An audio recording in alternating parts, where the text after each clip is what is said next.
Assalamualaikum warahmatullahi wabarakatuh. Alhamdulillah, berjumpa lagi di dalam pembelajaran pendidikan agama Islam dan budi pekerti kelas 5. Baiklah anak-anakku semuanya, saya harap kalian semuanya dalam keadaan sehat walafiat. Baiklah anak-anakku semuanya yang saya banggakan, mari kita mulai pembelajaran pada kali ini. Materinya adalah tentang kisah keteladanan Nabi Ilyas alaihissalam, pendidikan agama Islam dan budi pekerti kelas 5. Pertama, mari kita kenali siapakah Nabi Ilyas alaihissalam.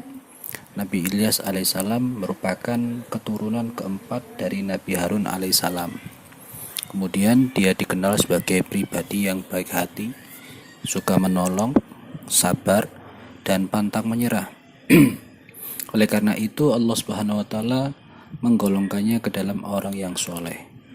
Allah juga mengabadikan kisahnya dalam kalangan orang yang datang kemudian dilimpahkan kesejahteraan Nabi Soleh dan digolongkan dalam golongan hamba yang beriman.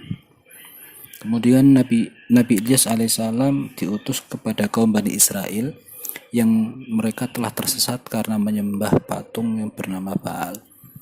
Berulang kali Nabi Ilyas mengingatkan kaumnya untuk menyembah kepada Allah Subhanahu wa Ta'ala, tapi mereka ingkar dan hendak membunuh Nabi Ilyas. Agar selamat dari kejaran orang-orang kafir, Nabi Ilyas bersembunyi di dalam gua selama 10 tahun. Karena kedurhakaan orang-orang kafir, mereka ditimpa musibah kekeringan yang tidak pernah turun hujan selama 3 tahun. Akibatnya banyak tanaman dan binatang mati dan banyak penduduk yang mengalami kelaparan. Setelah musibah itu terjadi, kaum Bani Israel mulai tersadar akan seruan Nabi Ilyas dan berharap Nabi Ilyas membantu mereka dari penderitaan yang mereka alami. Setelah menemukan Nabi Ilyas, mereka berjanji untuk beriman kepada Allah Subhanahu wa Ta'ala dan menaati perintah Allah Subhanahu wa Ta'ala jika Nabi Ilyas menolong mereka. Mereka kemudian mulai menghancurkan patung-patung sesembahan mereka. Kemudian patung yang bernama Baal juga mereka hancurkan, dan mereka segera beriman kepada Allah Subhanahu wa Ta'ala. Kemudian Nabi Ilyas berdoa kepada Allah agar musibah kekeringan itu dihentikan. Doa Nabi Ilyas alaihissalam dikabulkan oleh Allah Subhanahu wa Ta'ala. Tapi setelah bencana kekeringan berhenti, tanaman dan ternak kembali baik, mereka kembali durhaka kepada Allah Subhanahu wa Ta'ala. Kemudian mereka ditimpa musibah lagi dengan musibah yang lebih berat, yaitu gempa bumi yang dahsyat, sehingga mereka mati berkelimpangan. Apa yang terjadi dengan orang yang beriman dan Nabi Ilyas? Mereka diselamatkan oleh Allah karena mereka lebih dahulu pergi dan diberitahu akan datangnya musibah yang akan dialami oleh orang kafir Quraisy, oleh orang kafir Bani Israel.